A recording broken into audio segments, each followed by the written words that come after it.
बिहार में तांती तत्वा जाति को अनुसूचित जाति वर्ग में नहीं रखा जाएगा। सुप्रीम कोर्ट ने राज्य सरकार की 2015 की अधिसूचना को रद्द कर दिया है। इस अधिसूचना में तांती तत्वा जाति को अत्यंत पिछड़ा वर्ग से हटाकर एससी वर्ग में पांस आवासी जाति के साथ मिला दिया गया था। जस्टिस विक्रम नाथ और जस्टिस प्रशांत कुमार मिश्रा की बेंच ने इस मामले में अपना फैसला सुनाया। संविधान के आर्टिकल 341 के तहत एससी वर्ग की जातियों की लिस्ट बनाई जाती है। बेंच ने कहा कि राज्य सरकार को इस लिस्ट में फेरबदल करने का कोई अधिकार नहीं है। बेंच ने कहा कि एससी लिस्ट में बदलाव सिर्फ संसद द्वारा बनाए गए कानून से ही किया जा सकता है। कहा कि संसद में कानून के बिना ना तो केंद्र सरकार और ना ही राष्ट्रपति ऐसा कर सकते हैं। कोर्ट ने अपने फैसले में आगे कहा, हमें ये मानने में कोई हिचकिचाहट नहीं है कि 1 जुलाई 2015 का प्रस्ताव साफ तौर पर अवैध और त्रुटिपूर्ण था, क्योंकि राज्य सरकार के पास संविधान के अनुच्छेद 341 के तहत तैयार की गई एससी लिस्ट में छेड़छाड़ करने की कोई शक्ति नहीं है। सुप्रीम कोर्ट ने आगे कहा कि राज्य सरकार का ऐसा कहना कि ये फैसला इस मामले को और स्पष्ट करने के लिए था, एक पल के लिए भी विचारणीय नहीं है। इसे पूरी तरह खारिज किया जाना चाहिए। तांती तत्वा जाति पांस आवासी जाति का पर्यायवाची अभिन्न अंग था या नहीं, इसे संसद के कानून के बिना नहीं जोड़ा जा सकता। कोर्ट ने बिहार सरकार के इस फैसले को लेकर कहा, बिहार सरकार अच्छी तरह जानती थी कि उसके पास ऐसा कोई अधिकार नहीं है।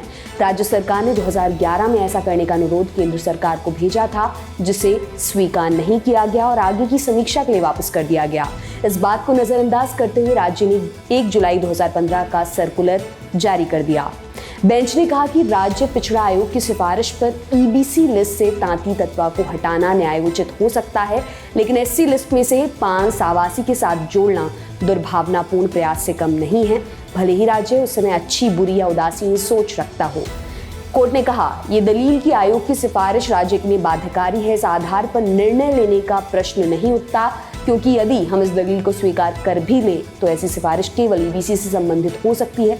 ईबीसी की सूची में किसी जाति को शामिल करना या बाहर करना आयोग के अधिकार क्षेत्र में होगा। आयोग को एससी लिस्ट में किसी जाति को शामिल करने के संबंध में सिफारिश करने का कोई अधिकार नहीं है। आयोग अगर ऐसी कोई सिफारिश करता भी है तो राज्य को उसे लागू करने का कोई अधिकार नहीं है।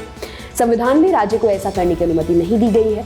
सुप्रीम कोर्ट की बेंच ने इस दौरान पटना हाईकोर्ट की गलती पर भी टिप्पणी की है। बेंच ने कहा कि पटना हाईकोर्ट ने संविधान के अनुच्छेद 341 का संदर्भ दिए बिना पूरी तरह गलत आधार पर इस अधिसूचना को बरकरार रखने में गंभीर गलती की है।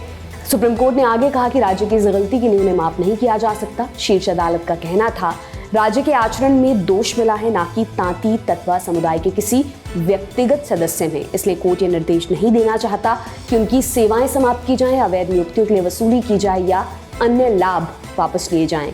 हमारा विचार है कि एससी के लिए आरक्षित कोटे के ऐसे सभी पद जो तांती तत्वा समुदाय के सदस्यों को दिए गए हैं वो एससी कोटे में वापस कर दिए जाएं।